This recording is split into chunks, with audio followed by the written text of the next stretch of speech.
कधी खायला भेटत होतं, कधी भेटत नव्हतं. कोण जात, बरेच दिवस झाले मला काही खायला मिळालं नाही. असे की मला किती दिवस खायला मिळालं नाही. बरं ती ओढाळ होती, तिने सांगितलं ठीक आहे तू असा चौकात ये. आता ही भुकीच्या आशेने बिचारी चौकात गेली सकाळी सकाळी.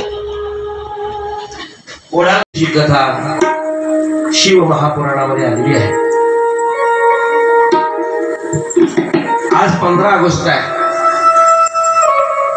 सर्व भारतीयांकरता आनंदाचा दिवस आहे. आपल्याला माहिती आहे अनेक वर्ष इंग्रजांनी या देशावर राज्य केलं महाराज. आपल्याला गुलामगिरीत राहावं लागलं. पण या गुलामगिरीतून आपली सुटका 15 ऑगस्ट 1947. पण ती सुटका होण्याकरता ज्या क्रांतीवीराने आपल्या प्राण बाबासाहेब आंबेडकर, महात्मा गांधी, पंडित जवाहरलाल नेहरू, भगतसिंग, राजगुरू, सुखदेव असे हजारो शूरवीर होते महाराज. त्यांनी स्वातंत्र्यासाठी लढा केला बरं का. आज प्रत्येकाने त्यांचं स्मरण करणं अत्यंत गरजेचं आहे. त्यांच्या त्या लढाईमुळे, त्यांच्या त्यागामुळे आपल्याला आज हे दिवस पाहायला मिळाले. म्हणून त्यांच्या स्मरणात आपण राहणं अत्यंत महत्वाचं आहे. आपण पहिल्यांदा एक भारत देशाचं जे काही गीत आहे ते गीत आपलं ही गंधर्व सभा सादर करेल.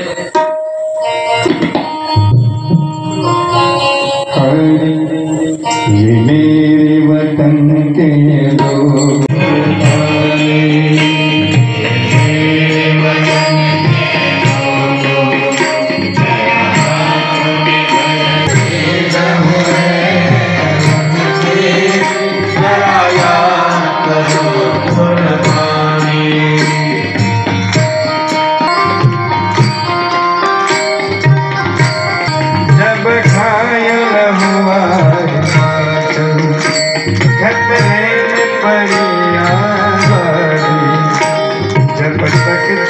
सांस लगे हो, जब तक दे सांस लगे हो, सकीन पे कर कर मामा सो गए अमर बलिदान. शहीद हुए उनकी दया करो, शहीद हुए उनके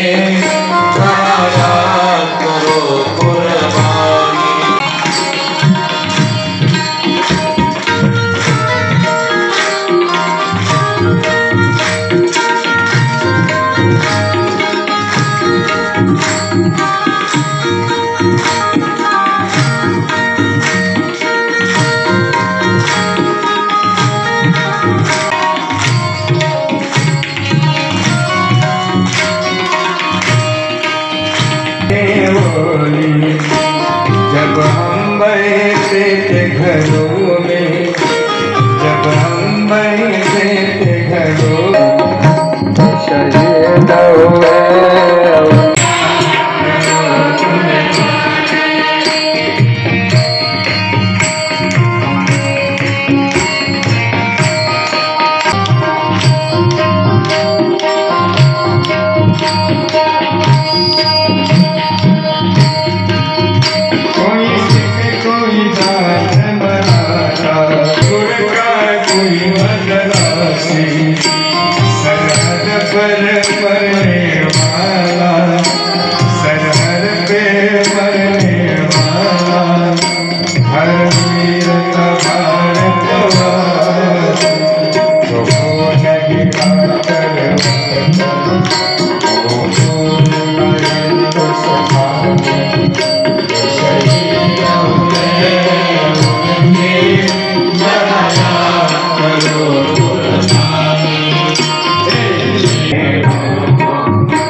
उमापति महादेव की, दीनानाथ भगवान की, भोलेनाथ भगवान की।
एवढ्या जोरात नाचतो. लौटाते घाले भावंडे बाबा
अतिशय पवित्र अशा या भूमीमध्ये पवित्र श्रावण मास महिन्यामध्ये आपलं सर्वांचं भाग्य आहे. या ठिकाणी शिव महापुराण कथेचं आयोजन आणि तेही आपले सर्वांचे गुरुवर्य आदरणीय हरिभक्त पारायण चिंतामणी पाटील महाराज याच्या प्रमुख उपस्थितीमध्ये आणि हरिभक्त पारायण श्री वासुदेव महाराज धुळे यांच्या पवित्र वाणीतून आपण सर्वजण श्रवण करत आहात. खरं तर आज मी माझं भाग्य समजतो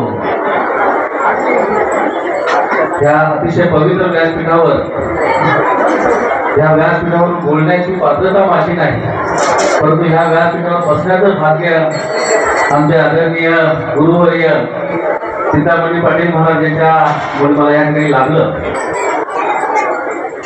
आणि अतिशय पवित्र अशा या वातावरणामध्ये आपण सर्वजण ही कथा श्रवण करत असताना निश्चितच ह्या कथेच्या माध्यमातून या श्रावण महिन्यामध्ये आपण सगळीकडे पाहत असतो की अतिशय भक्तिमय वातावरण असतं आणि ह्या वातावरणामध्ये या कथेच्या माध्यमातून श्रोते असतील वक्ते या सर्वांचं जीवन पवित्र झालेलं आहे. आणि याचं आयोजन करणारे आमचे सर्व ग्रामस्थ एरकुंडे आणि झुखाळी या दोन्ही विभागातील गावातील सर्व गावकऱ्यांचं ग्रामस्थांचं आणि आजूबाजूच्या परिसरातील सर्व पंचक्रोशीतील भक्तजनांचं श्रोत्यांचं त्या ठिकाणी मी मनापासून स्वागत करतो. आणि आपल्यामुळे खऱ्या अर्थाने या कार्यक्रमाला निश्चितपणे चांगल्या प्रकारची शोभा आलेली आहे. खरं तर आजचा दिवस देखील अतिशय पवित्र आहे. आजच्या दिवसाचं विशेष महत्व आहे की आपल्या देशाला स्वातंत्र्य मिळून आज 78 वर्ष झालेली आहे. हा 78वा स्वातंत्र्य दिन आपण साजरा करत असताना निश्चितच या स्वातंत्र्यासाठी ज्यांनी आपल्या प्राणाचं बलिदान दिलं असे जे हुतात्मे आहेत, स्वातंत्र्यवीर होते, त्या सर्वांचं स्मरण करणं आज आपल्याला क्रम प्राप्त आहे आणि तशा प्रकारचं स्मरण आपण सर्वांनी केलेलं आहे. आज आपल्याला स्वातंत्र्य मिळालं जरी असलं तरी देखील आज देखील आपल्या देशाच्या सीमा ज्या आहेत त्या सुरक्षित नाहीत. त्या ठिकाणी आपल्या जवानांना रात्रंदिवस अतिशय थंडीमध्ये किंवा अतिशय पावसामध्ये किंवा त्या ठिकाणी अतिशय उन्हामध्ये उभं राहून आपल्या देशाच्या सीमांचं संरक्षण करावं लागतं आणि हे संरक्षण करत असताना आपण खऱ्या अर्थाने या ठिकाणी हा स्वातंत्र्य उपभोगतोय.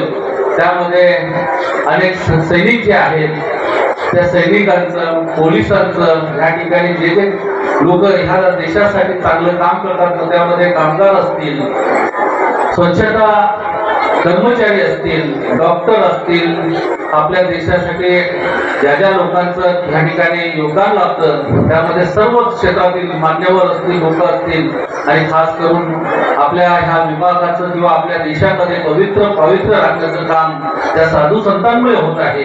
त्या सर्वांचं देखील आपल्याला स्मरण करण्याची गरज आहे. आणि निश्चितच जरी आपण स्वातंत्र्यामध्ये असलो, आता आपल्याला काही बंदुका घेऊन त्या ठिकाणी जायचं नाहीये किंवा या ठिकाणी देखील लढाई करायची नाहीये, परंतु आपली सर्वांची जबाबदारी आहे की आपल्याला या स्वातंत्र्य उपभोगत असताना आपला परिसर कसा स्वच्छ राहील, आपल्या आजूबाजूच्या लोकांशी आपण कशा पद्धतीने वागतो, कशा पद्धतीने राहतो. जर आपण निश्चितपणे चांगले राहिलो तर आजूबाजूची लोक देखील आपल्याला त्या ठिकाणी चांगले लाभतील आणि त्या आपल्याला गरजेच्या वेळी निश्चितपणे त्या ठिकाणी मदत करतील. म्हणून आपण सर्वांनी चांगलं राहायचं आहे, आपला परिसर स्वच्छ ठेवायचा आहे, आपल्या आजूबाजूला कुठल्याही प्रकारची गुन्हेगारी होणार नाही याचं देखील आपण सर्वांनी या ठिकाणी लक्ष देऊन ध्यान ठेवलं पाहिजे. आणि तशा प्रकारचं काम तुम्ही सर्वजण निश्चितपणे करत आहात, सर्वजण जागरूक नागरिक आहात. म्हणून मी तुम्हा सर्वांचं आजच्या या स्वातंत्र्य दिनाच्या दिवशी खूप खूप अभिनंदन करतो. तुम्हा सर्वांना स्वातंत्र्य दिनाच्या हार्दिक हार्दिक शुभेच्छा देतो. आणि खरं तर या ठिकाणी ह्या व्यासपीठ किंवा ही जे जागा या ठिकाणी निर्माण करत असताना सुरुवातीला अतिशय छोटासा प्रयत्न या ठिकाणी आमचे जनार्दन वाकडे यांनी केला.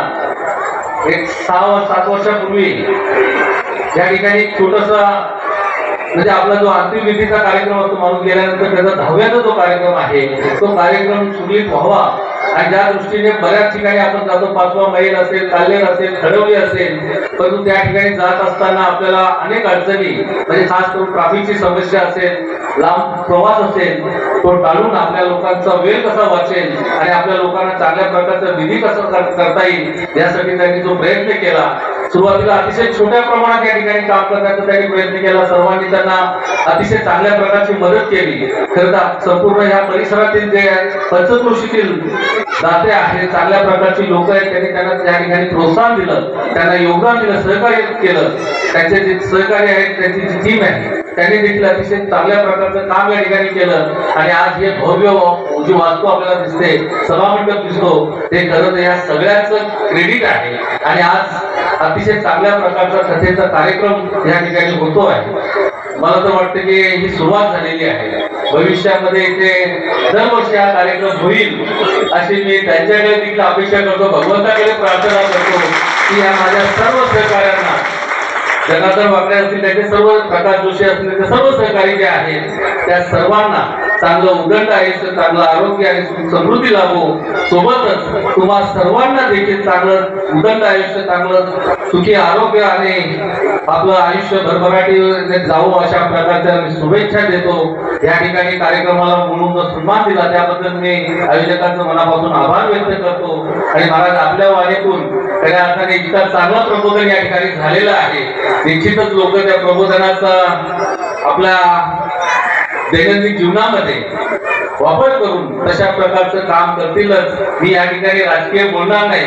हिंदू मुस्लिम किंवा कोण पक्ष हिंदुत्वाचा आहे, कोण पक्ष हिंदुत्वाचा नाही याच्यावर बोलणार नाही, कारण हे खूप पवित्र व्यासपीठ आहे. आपण बसलेली जी गादी आहे, नारदाची गादी आहे, लोकांना खऱ्या अर्थाने त्यांच्या जीवनामध्ये चांगलं पवित्र असं वक्तव्य किंवा पवित्र अशा प्रकारचं जे श्रवण आहे ते देण्याचं आपण सर्वजण काम करत आहात. आपल्याला देखील मी शुभेच्छा देतो की आपल्या जीवनात अशा चांगल्या चांगल्या कार्यक्रमाचं आयोजन होऊन आपलं देखील या ठिकाणी भविष्यामध्ये आपल्याला देखील उदंड आयुष्य, चांगलं आरोग्य लाभो अशा प्रकारची प्रार्थना करतो.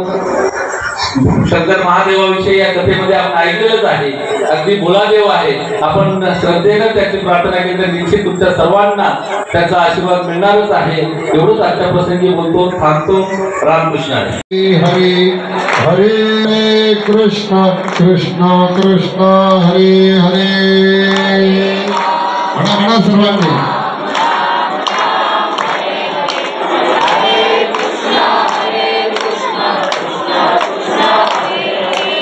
हरे. पाण्याची व्यवस्था आहे, सर्व काही व्यवस्था अगदी व्यवस्थित आहे.